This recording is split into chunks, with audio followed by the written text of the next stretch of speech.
안녕하세요. 결혼한 지 3달 만에 파토난 30대 여성이에요.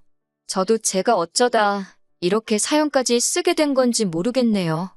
어머님 말씀이라면 꼼짝도 못하는 등신 같은 남편 때문인지 아니면 제가 정말 어머님을 무시하는 못된 며느리라 그런 건지. 하긴 어느 쪽이면 어떻습니까? 둘 다 이제 더는 볼 일이 없는걸요. 남편과는 친구의 소개로 만났는데 당시 남편은 연애 경험이 전혀 없다고 들었습니다. 저 역시 대학교 학부 시절에 딱 한 번, 그것도 한 달도 안 되는 짧은 연애를 했던 걸 제외하면 제대로 된 연애는 해본 적이 없었지요. 그러다 우연히 하게 된 소개팅이었어요. 비슷한 사정 덕분인지 의외로 남편과는 첫 만남부터 대화가 잘 통했습니다. 이후로 얼마 지나지 않아 진지한 사이로 발전했고 연인으로서 1년이란 시간을 함께했고요. 어느 다른 연인들처럼 서로 다투고 토라지는 일도 한 번 없었을 만큼 안정적인 만남을 이어갔어요. 그래서인지 남편이 결혼하자고 프로포즈를 해왔을 때 크게 고민하지 않고 그러자 했습니다. 솔직히 제 인생에서 남편보다 더 좋은 남자를 만날 수 있을 거란 생각이 안 들었으니까요. 하지만 신혼여행에서 돌아오고 얼마 지나지 않아서부터 남편과 제 사이에는 끊임없이 불화가 이어졌지요. 그리고 그 원인은 다름 아닌 어머님 때문이었습니다. 하긴 돌이켜 생각해보면 박수도 양손이 맞아야 소리가 난다고 어머님뿐만 아니라 그런 어머님을 어쩌지 못하는 마마보이 남편이 더 큰 문제였네요. 사귈 때부터 남편은 말끝마다 어머님이 어쩌고 저쩌고 저쩌고 어쩌고 어머님 타령을 어지간히 해대기는 했어요.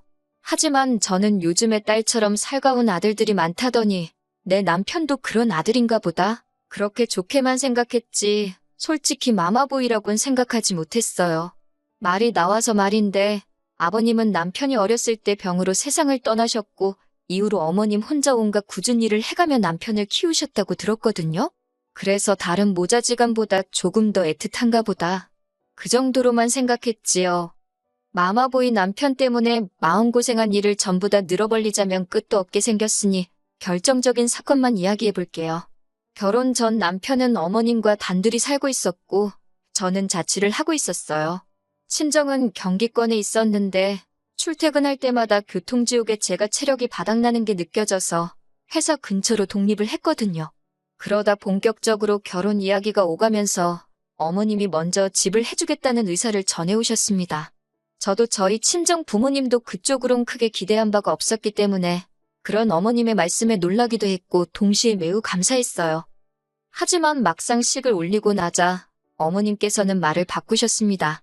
주시는 게 남편 명의로 집을 해주시는 게 아니라 당신이 가진 빌라를 저희에게 전세로 주시겠다는 거예요. 하시는 말씀이 원래는 다른 사람들한테 보증금 3천에 월세 60만 원에 내놓는 집인데 저희한테는 전세로 주시겠답니다. 보증금 1억만 당신한테 맡겨놓고 공짜로 살라나요? 지어진 지 20년은 좋게 되어 보이던 그 빌라는 어디서 그렇게 바람이 들어오는지 우풍도 너무 심했고 욕실은 원래 색을 알 수 없을 만큼 곰팡이로 뒤덮여 있었어요. 이런 집을 저희더러 1억을 내놓고 살라니 아무리 어머님이라도 이건 뭐 도둑놈 신보가 따로 없다 싶더라고요. 정말이지 100번 양보해서 들어와서 산다고 해도 손대야 할 곳이 한두 군데가 아니었습니다.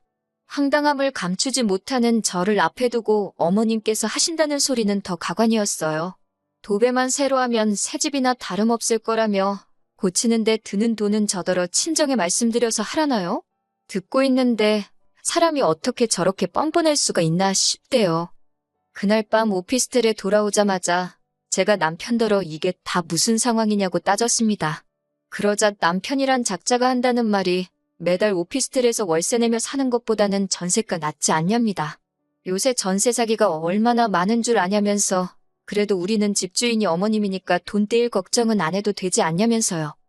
그리고 이튿날 전날 집을 보러 갔다는 걸 알고 계셨던 친정 부모님께서 연락을 해오셨어요.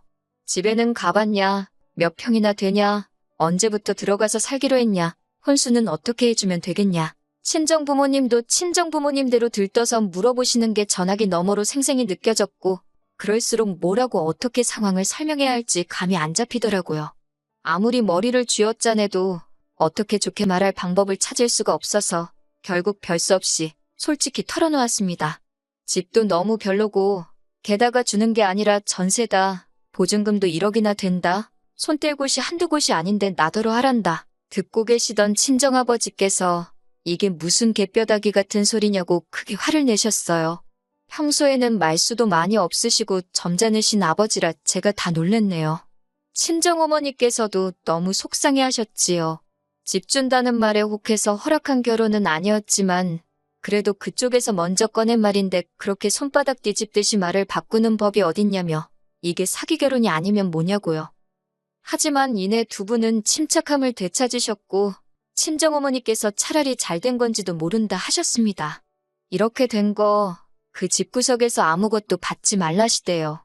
집 같지도 않은 데서 공짜로 살게 해줬다며 며느리 하나 들어온 거 얼마나 쥐잡듯이 잡을지 안 봐도 비디오라면서 이참에 저더러 시댁하고 선 딱 긋고 살랍니다. 그러면서 남편하고만 잘 살면 되는 거지. 시어머니가 뭐가 중요하냐면서. 솔직히 말해서 이미 친인척 다 불러서 시까지 올린 마당에 결혼을 무른다는 게 쉬운 일은 아니었으니 저나 친정부모님에게 선택지가 많지 않았네요. 그리고 곧이어 친정아버지께서 2억을 주셨습니다. 혹시나 해서 하는 말인데 그렇다고 저희 집이 돈을 몇 억씩 쌓아놓고 사는 집은 절대 아닙니다. 다만 근래에 들어 아버지가 하는 사업이 잘 되고 있기도 했고 아버지 말씀이 원래 저 시집 갈 때 뭐라도 하나 근사한 거 해주고 싶으셨대요. 그런데 어머님이 집을 해준다 하시니까 그럼 당신은 저희가 살다가 힘들어할 때가 있으면 그때 도와줘야겠다 생각하셨다고요. 그런데 이렇게 된 이상 그냥 집은 당신이 해주겠다 하시면서 목돈을 주신 거지요. 그렇게 아버지 돈 2억과 제가 가지고 있던 돈 몇천을 합해 아파트를 사는 쪽으로 결정을 내렸습니다. 남편과 상의해봤자 어머님 기분이나 헤아리느라 바쁠 테니 그냥 남편에게도 제 결정을 통보하듯 전했어요. 남편과 제 입장이 바뀌었으니 제가 하려던 가정가구와 차 한 대를 남편더러 혼수로 해오라 했지요. 그리고 이 이야기는 아니나 다를까 바로 어머님 귀에 들어간 모양이 돼요. 어머님께서 아주 호통을 치시며 당장 시댁으로 내려오라고 연락을 해오셨거든요. 그렇게 며칠 뒤 시댁으로 향했습니다. 어머님께선 시애미가 오라는데 그날 밤이라도 내려와야지 주말이 다 돼서야 내려왔다며 시작부터 화를 내셨는데 제가 전업주부도 아니고 저도 직장을 다니는데 그게 뭐 제 마음대로 되나요? 그리고 이 마당에 무슨 좋은 일이라고 남편도 없이 혼자 시댁에 내려가겠어요. 어쩌다 보니 어머님과 남편은 소파에 앉고 저는 바닥에 앉아 있더라고요.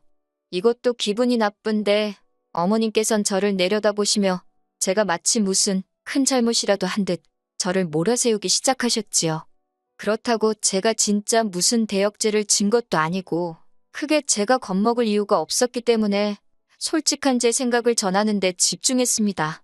집 상태가 너무 좋지 못하고 위치도 저나 남편 직장에서 멀기 때문에 여러 면에서 저희한테 이점이 하나도 없어서 들어가서 살기 싫다고요. 그러자 어머님께선 서울에서 월세 60이면 얼마나 싼지 아냐며 돈 무서운 줄 모른다고 저더러 자기 아들이 벌어오는 돈 어지간히 헤프게 쓰게 생겼답니다. 그 집에 들어와서 살고 싶어하는 사람들이 줄을 섰다 하시길래 그럼 그 사람들한테 세주시라 했어요. 그러자 어머님께선 그러면 이참에 당신도 지금 사는 집을 파시겠답니다. 그리고는 그 돈을 저희 아버지가 주신 돈에 보태시겠대요. 그래서 어디 한 30평대 아파트를 구해서 거기서 셋이 살잡니다. 어이가 없어서 어머님 지금 사는 이 집 팔면 얼마나 나오냐고 단도직입적으로 물었어요. 참고로 저희 어머님도 저희 부부한테 전세 주시려던 집하고 비슷한 수준의 집에서 살고 계셨습니다. 재개발 가능성도 일절 없는 집이지요. 게다가 제가 알기로는 몇 년 전 어머님이 운영하시는 가게가 힘들어지자 집을 담보로 대출도 받아 쓰셨다고 들었어요. 그래도 가게는 못 살려서 얼마 전 폐업하신 상황이었고요. 그런 걸 제가 뻔히 아는데 어머님 집을 팔고 합가라니 말도 안 되는 소리였지요. 그런데 남편이 옆에서 박수를 쳐대며 정말 좋은 생각이랍니다. 이참에 자기 어머니도 좋은 집에서 한번 모셔보고 싶다면서 장인어른한테 너무 감사하대요. 그러면서 어머님더러 어쩜 그렇게 머리가 잘 돌아가냐고 자기 엄마지만 정말 대박이라나 어쩐다나. 저는 어머님께 합가는 절대 안 한다고 했어요. 그리고 저도 식탁 의자 끌어다 앉았습니다. 아까부터 어머님이랑 남편이 소파에서 저를 내려보는 것도 짜증나고 눈에 들어오는 모든 게 꼴보기도 싫더라고요. 남편이 저더러 한다는 말이 이어가지고 집을 사면 얼마나 좋은 집을 사겠냐입니다. 하지만 어머님까지 보태주시면 그래도 괜찮은 아파트 하나는 사지 않겠냐고. 남편 말대로 이어가지고 아파트 사기 어렵지요. 그렇다고 어머님이 무슨 한 5억 10억씩 보태주실 것도 아니고 100번 양보해서 1억 주신다고 쳐도 그렇다고 1억이 작다는 건 절대 아닙니다만 1억 받고 합가라니 막말로 계산이 안 맞잖아요. 남편에게도 똑같이 말해줬습니다. 남편이 아주 벙찐 표정으로 저를 쳐다보길래 뭘 쳐다보냐고 쏘아붙이면서 말이에요. 그러자 어머님도 자기 뜻대로 안 되니 약이 올랐는지 저더러 당신이 어떻게 키운 아들인 줄 알고 그렇게 함부로 하냐며 악을 쓰대요. 순하게 생긴 게 마음에 들어 당신 딸이다 생각하고 잘해주려고 했다나 어쩐다나. 그런데 이제 보니 아주 그냥 못돼 처먹었다면서 당신이 사람을 한참 잘못 봤다고 말도 안 되는 억지를 쓰시더라고요. 그러더니 하는 말이 결혼할 때 혼수고 뭐고 하나도 안 해오지 않았냐면서 혼수 필요 없으니 돈이나 내놓고 나가랍니다. 아니 뭐 받은 게 있어야 혼수를 해올 거 아니냐고 저도 지지 않고 받아쳤어요. 그 잘난 집도 주는 것도 아니고 전세로 살게 해준다는 거였으면서 어쩜 그렇게 음흉하시냐고. 저야말로 사기 결혼 당했다고 고소라도 하고 싶은 심정이니까 억지도 적당히 하시라 했네요.